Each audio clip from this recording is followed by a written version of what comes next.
आज मैं उसी देवकी का लाल तेरे सामने खड़ा हूं। तूने मारने में कोई कसर नहीं छोड़ी, सारे दांव पेश चला लिए, लेकिन सारे दांव तेरे उल्टे पड़ गए।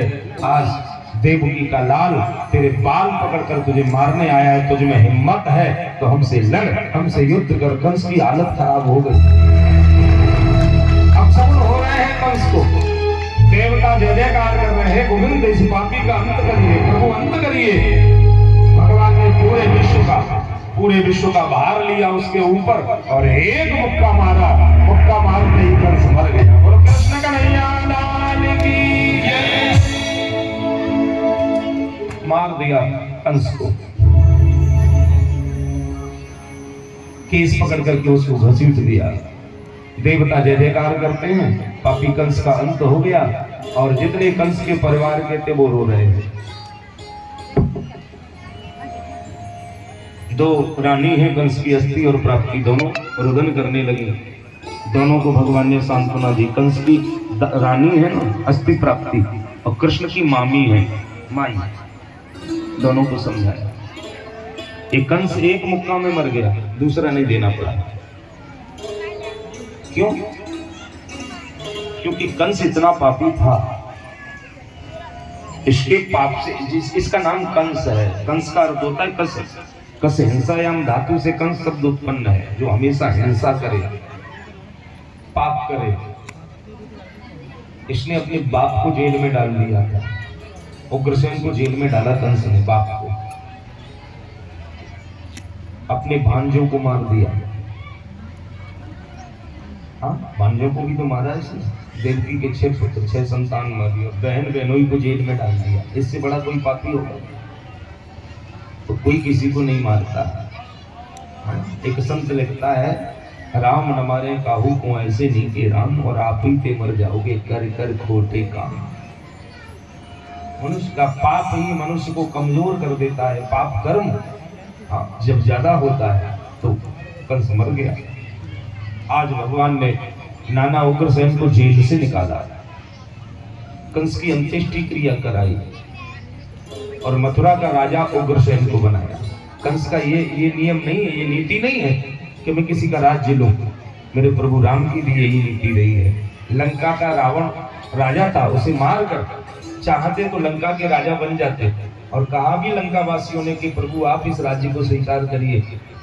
मर्यादा पुरुषोत्तम राघवेंद्र सरकार ने कहा मैं अपने अयोध्या का राज्य नहीं ले सका, तो लंका क्या क्या मुझे चाहिए। तो लंका का राजा विभीषण को बनाया, किष्किंधा का राजा सुग्रीव को बनाया है। जिन जिन के राज्य चलाए उनको उन्हीं का राजा बनाया। ये प्रभु की नीति है। आज मथुरा का राजा उग्रसेन को बना दिया। इसके बाद वसुदेव देव की जेल में पड़े थे, उनको जेल से निकाला, बंधन से मुक्त किया। देवकी के सामने हाथ जोड़कर के कन्हैया प्रार्थना करते हैं, मां मुझे माफ करना। देवकी ने जब अपने लाला को देखा, कन्हैया की उम्र 11 वर्ष 56 दिन की हो गई। कितने बड़े हो गए कृष्ण? 11 वर्ष 56 दिन के।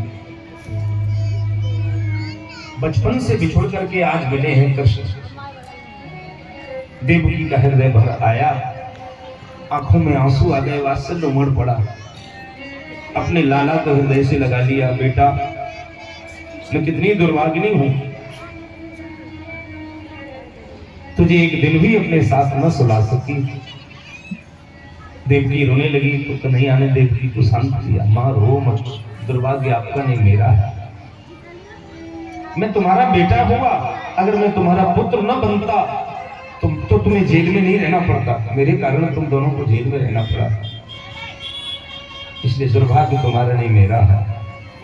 और कृष्ण कहते दुनिया का कोई भी बेटा, कोई भी लाल जेल में नहीं जन्मा होगा। हाँ, आप लोग विचार करिए, जरा भी कोई परेशानी आती है तो भगवान को कोसते हो कि भगवान का हमने क्या बिगाड़ा जो हमको इतना कष्ट दिया। मेरे प्रभु राम और श्री श्याम ये जो चरित्र रखते हैं अपना, ये तुम्हारे लिए, हम मानवों के लिए चरित्र करते हैं। तो राम ने अपना चरित्र किया, कृष्ण ने अपनी लीला की। क्यों? क्योंकि भगवान कहते हैं कि तुम मनुष्य हो, मनुष्य तो संकट से घिरा रहेगा, संघर्षमय जीवन है मनुष्य का, ईश्वर भी यदि मनुष्य बन के आता है तो उसे भी संकटों से गुजरना पड़ता है। राम के जीवन में क्या कम परेशानी थी बोलो? शादी के बाद राजा बनाना चाहते थे सम्राट दशरथ, क्या राजा बन पाए राम? 14 वर्ष के लिए बन को गए। बोलो, इतना बड़ा अयोध्या का राज्य, उसके बाद भी प्रभु श्री राम को जमीन पर सोना पड़ा, कंदमूल पर खाकर के बसर किया, सीता को साथ ले गए। ये राम का जीवन है। राम जी कहते, दुनिया वालों तुम भाग्यशाली हो कि मरने के बाद अपने पिता की अंत्येष्टि करते होगे, अपने पिता को मुखाग्नि देते होगे, और ये राम का जीवन है, मरने के बाद अपने पिता दशरथ को अग्नि न दे सका। ये राम का जीवन है। तुम्हारे जीवन में क्या संकट आएगा बोलो, जो अपने बाप को अंत्येष्टि न कर सका? ये राम का जीवन है। वन में रहकर 14 वर्ष पूरे करना चाहते थे राम, लेकिन राक्षस रावण आ गया और सीता का हरण करके ले गया। वन में रहने के बाद पत्नी का हरण हो गया, इससे बड़ा क्या संकट होगा? और पत्नी की खोज करते हैं, उसके बाद युद्ध होता है और युद्ध में लक्ष्मण का प्राणांत होता है, मूर्छा हो जाती है, तो राम उस समय रोते हैं। कहते हैं कि तुम लोगों का देखो जीवन और हमारा जीवन देखो। राज्य छोड़कर बन गया, पिता का मरण हो गया, पत्नी का हरण हो गया, उसके बाद आज भाई भी साथ छोड़ रहा है मूर्छा में। तो संकट मोचन न होता तो राम का जीवन न होता। हनुमान जी बूटी लाए, लक्ष्मण को जिंदा किया, और राम ने कभी हारी नहीं मानी और लंका पर विजय से प्राप्त कर ली। राम का जीवन है। अगर देखना है तो कृष्ण की जीवनी देखो, कृष्ण का देखो ना।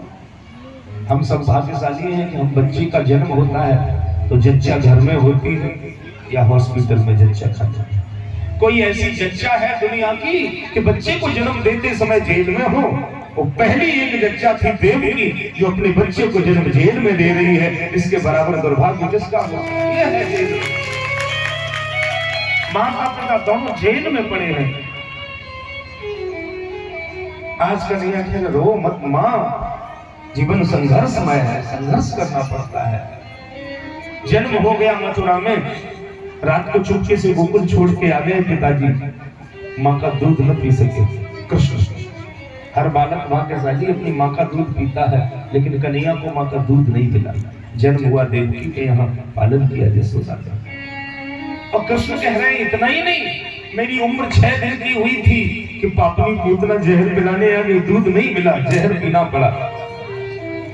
शकटासुर, कृणामृत, धेनुकासुर, अघासुर, बकासुर, ब्रह्मासुर, अष्ट अरिष्टासुर, केसी, कितने असुरों से लड़े भगवान, कालिया पे नचे। लेकिन कृष्ण कहते हैं जीवन में कितना भी संकट आ जाए फिर भी मैं हारी नहीं मानूंगा। कभी कृष्ण रोए नहीं है, और जब भी बजाई है तो चैन की बंसी बजाई है। मेरे कृष्ण हर समय बंसी बजाते हैं। बंसी बजाने का अर्थ जानते हो आप लोग? कन्हैया बंसी क्यों बजाते हैं? वो कहते जीवन में कितना भी संकट आवे पर मेरी तरह बंसी बजती रहे। कहते ना तुम्हारी तो चैन की बंसी बज रही है। चैन की बंसी किसकी बजती है बोलो? जो संकटों से लड़ रहा हो उसके बाद भी ये मेरे कृष्ण हैं कि कालिया की फुसकार हो तो भी बंसी बजे। कोई संकट सामने आवे वो बंसी बजाते हैं। ये मेरे कृष्ण का जीवन है, कभी रोए नहीं है। इसलिए एक शायर बहुत बढ़िया शेर लिखता है, मनुष्य जीवन संघर्षमय है। कौन है दुनिया में जिसके काली घटा छाई नहीं? कौन है दुनिया में जिसके काली घटा छाई नहीं? कृष्ण और श्री राम पर अरे क्या विपत्ति आई नहीं? सुख कभी और दुख कभी संसार की ये रीत है, और आज जिसकी हार है तो कल उसी की जीत है। ये दुनिया का नियम है, कभी सुख होगा कभी दुख होगा, कभी हारोगे कभी जीतोगे, ये नियम है। इसलिए हारी मत मानो, संघर्ष करो। और एक बात बताएं आपको, सरबरू होता है ऐसा ठोकरें खाने के बाद।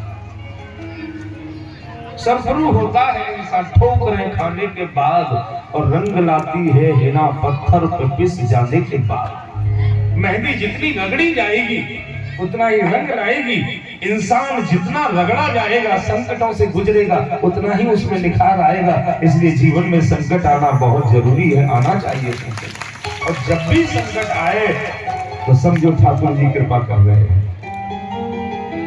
पूजा उसी की होती है जिसने जीवन में संघर्ष किया है। किसी का भी इतिहास देख लो आप, राम की पूजा ऐसे ही नहीं हो रही, कृष्ण की पूजा ऐसे ही नहीं हो रही कि भगवान बन के पूज गए, संघर्ष किया है। एक दृष्टांत बड़ा प्यारा है, सुन लो आप भी। एक गांव में एक मूर्तिकार आया, गांव में ठहरा, मूर्तिकार, शिल्पकार, कारीगर, मूर्ति बनाने वाला। रात को विश्राम किया, सुबह स्नान के लिए गया। तो ऐसे गांव में ठहरा था, गांव के बाहर एक कुआं था, उसमें नहाने को गया।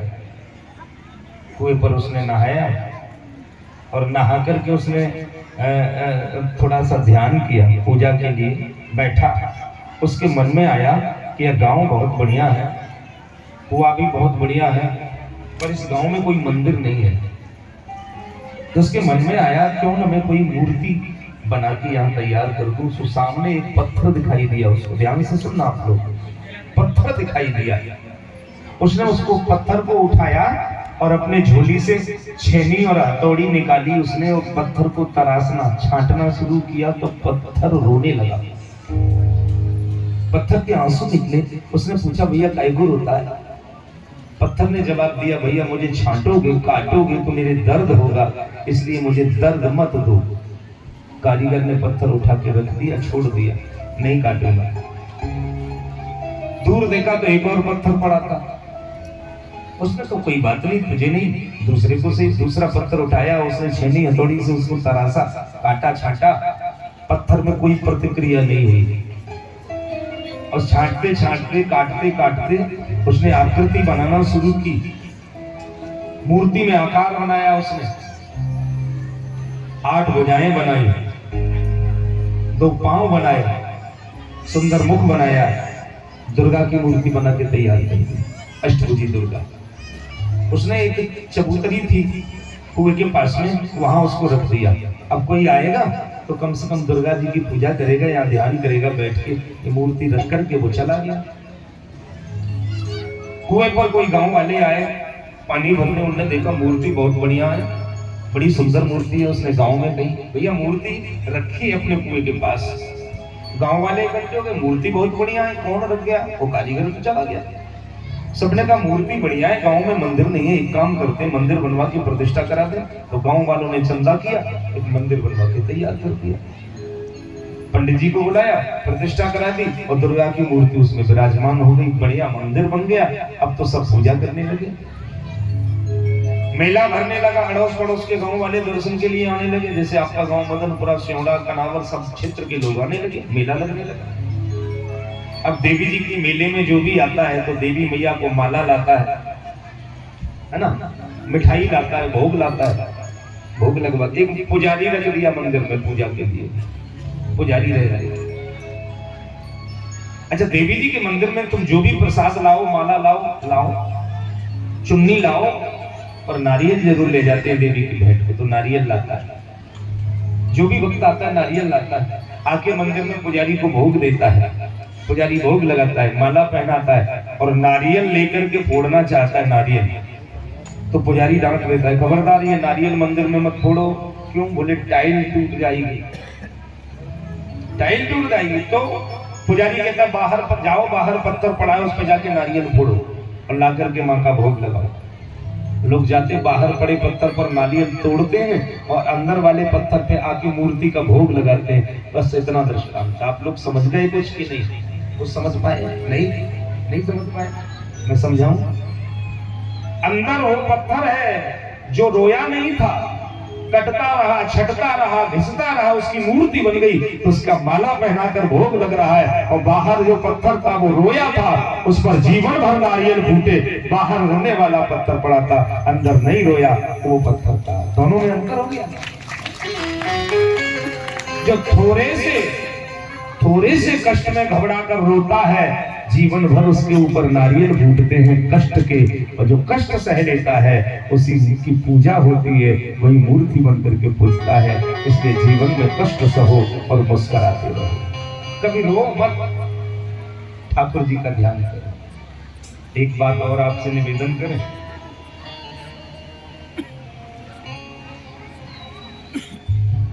भगवान को कौन से फूल अच्छे लगते हैं?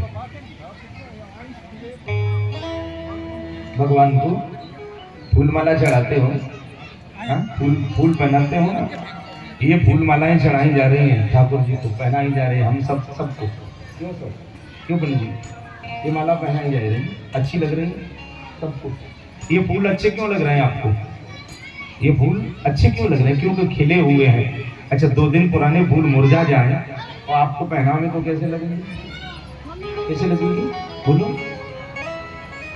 मुरझाए हुए फूल जब तुम्हें पसंद नहीं लगते तो भगवान को अच्छे लगेंगे बोलो?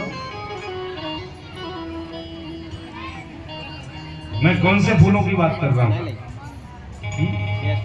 इन फूलों की नहीं, ये माला वाले फूल नहीं, जितने भी ये बैठे हैं रंग बिरंगे, पीले नीले गुलाबी, ये सब जितने पंडाल में बैठे हैं सब फूल ही तो हैं, भगवान के बनाए हुए फूल हैं ये सब। ये फूल खिले रहे तो अच्छे लगेंगे। और कई लोग मंदिर में जाके भी रोते हैं,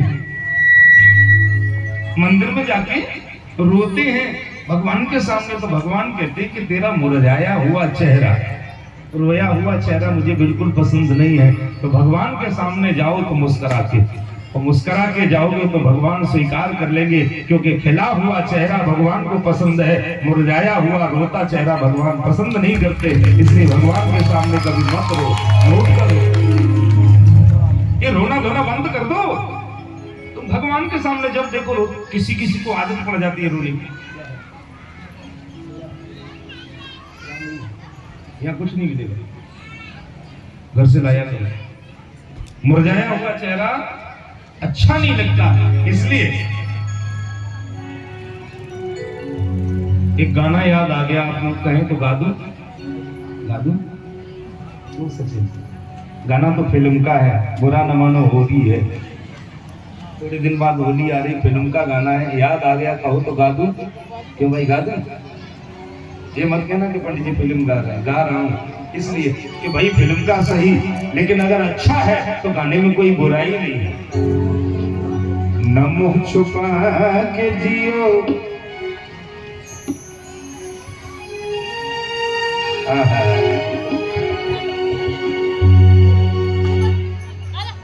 न सिर झुका के जियो, ऐसा काम करो जो तुम्हारा सिर नीचा ना हो, सिर न झुके, ठीक है?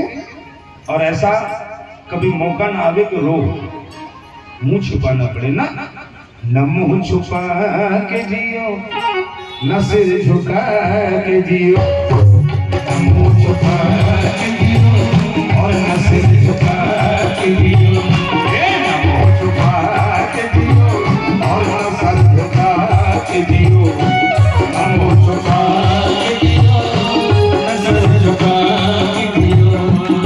गमों का जोर भी आए तो मुस्कुरा के जियो, गमों का जोर भी आए तो मुस्कुरा के जियो, न सिर झुका के जियो और न मुंह छुपा के जियो, न मुंह छुपा के जियो, न सिर झुका के जियो, न मुंह छुपा के जियो, न सिर झुका के जियो, न मुंह छुपा के जियो, न सिर झुका।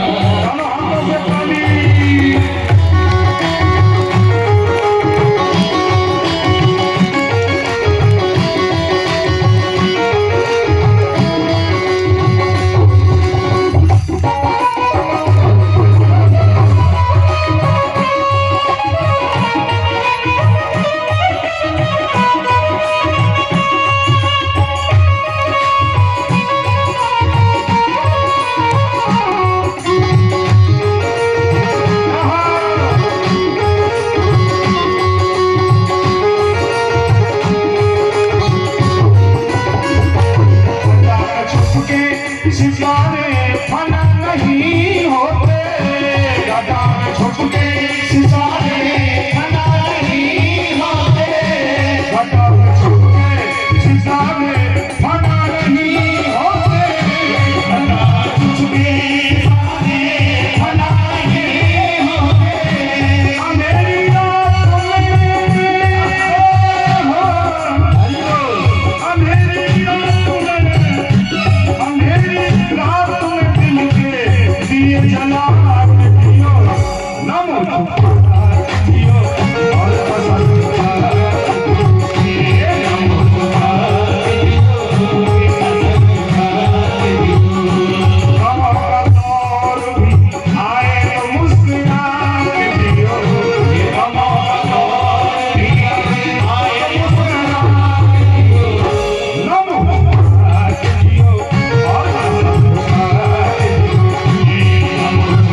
चल रही है, रात दिन निकल रही है, रुकने वाली नहीं है, आयु जा रही है। इसलिए ये जिंदगी किसी मंजिल पर रुक नहीं सकती,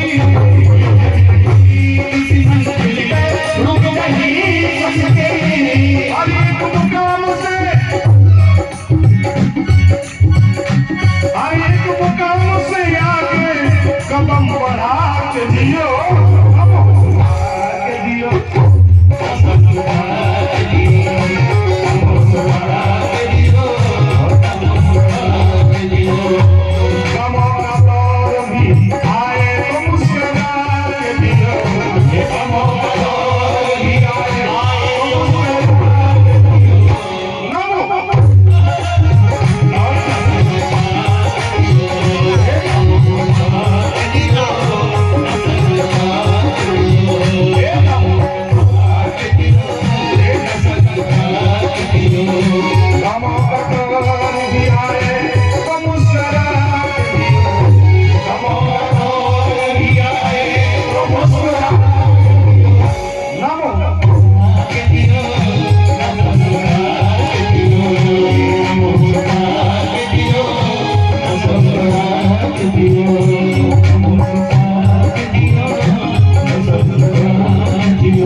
कभी ऐसा काम मत करो जो मुंह छुपाना पड़े, सिर झुकाना पड़े।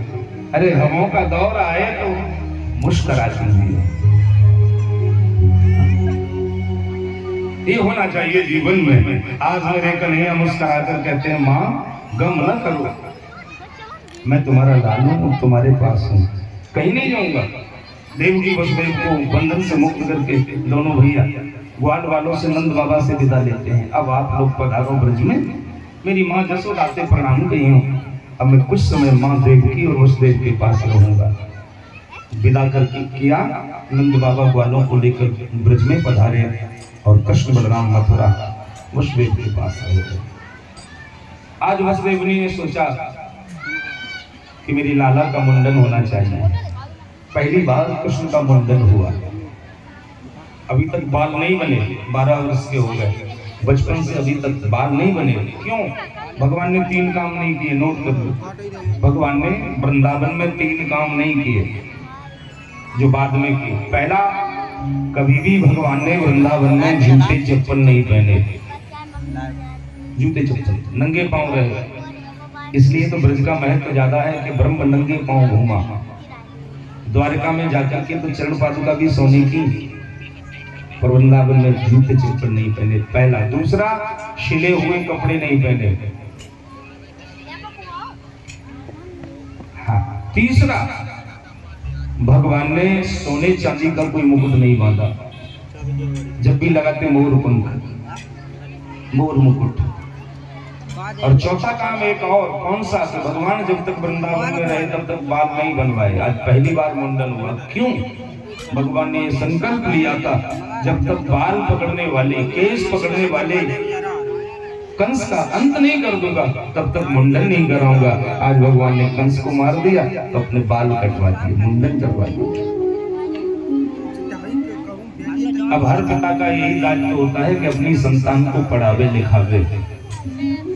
अभी कृष्ण पढ़े नहीं है, 12 साल के हो गए, अभी पढ़ाई नहीं की। तो वसुदेव ने सोचा कि कृष्ण को जब तक पढ़ाऊंगा नहीं तब तक मेरा दायित्व पूरा नहीं होगा। हर पिता का धर्म है अपने बच्चे को पढ़ाए लिखाए, अशिक्षित न रहने दे। सबसे बड़ी दौलत है। बच्चा अगर शिक्षित हो गया तो कोई प्रॉपर्टी की जरूरत नहीं पड़ेगी। आप नोट कर लो। और कितनी बड़ी प्रॉपर्टी दौलत इकट्ठी कर दो और बच्चा अशिक्षित रह गया तो सारी प्रॉपर्टी तुम्हारी बेकार है। पूत कपूत तो क्यों धन संचय, और पूत सपूत तो का धन संचय। पूत अगर कपूत है तो मत कमाओ, वो खुद कमा लेगा। और पूत सपूत है तो भी मत कमाओ, क्योंकि तुम जितना कमाओगे वो थोड़े दिनों में बर्बाद कर देगा। इसलिए दोनों स्थिति में धन इकट्ठा मत करो। संतान संस्कारवान हो, शिक्षित हो, ये पिता का दायित्व है। और अगर संतान अच्छी निकल गई तो पिता की तपस्या पूरी हो गई, ये पक्का है। और संतान बिगड़ गई तो समझो कि पिता का कहीं ना कहीं कोई भूल है, कोई प्रायश्चित है। हमारे देहातों में तो एक कहावत है बाबा, बाड़े पूत पिता के धर्म और खेती उपजे अपने कर्म। पिता के आशीर्वाद से, पिता के कर्तव्य से पुत्र बढ़ता है।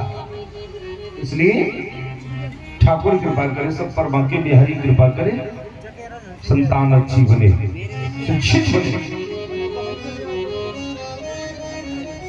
आज वसुदेव जी ने पढ़ने के लिए दोनों को भेजा। कृष्ण बलराम दोनों जाते हैं कहाँ? उज्जैन, संदीपन गुरु के यहाँ उज्जैन।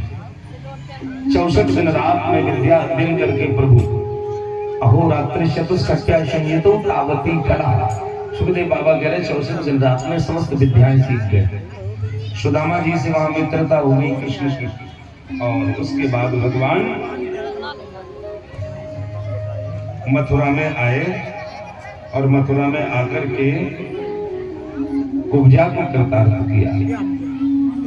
गुरु दक्षिणा में गुरु का पुनर्दत्त बेटा मर गया था, समुद्र में डूब गया था, उसको जीवित करके लाए भगवान और गुरु दक्षिणा में गुरुदेव को दिया। और दोनों कृष्ण बलराम मथुरा आ गए।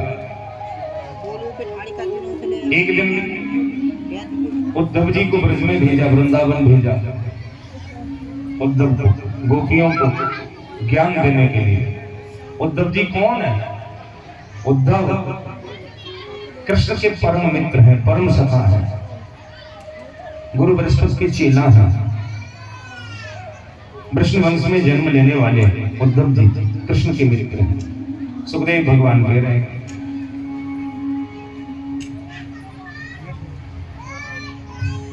वृष्णेनां प्रवरो मंत्री कृष्णस्य दैतसखा शिशु बृहस्पतिर साक्षात् उद्धवो बुद्धि सत्तमा। कृष्ण वंश में जन्म लिया, कृष्ण के परम सखा, गुरु बृहस्पति के चेला, नाम है इनका उद्धव। प्रसंग बहुत प्यारा है, लेकिन क्या करें, कोई प्रसंग बढ़ जाता है तो थोड़ा कोई कम करना पड़ता है। बड़ा प्यारा प्रसंग है उद्धव गोपी संवाद।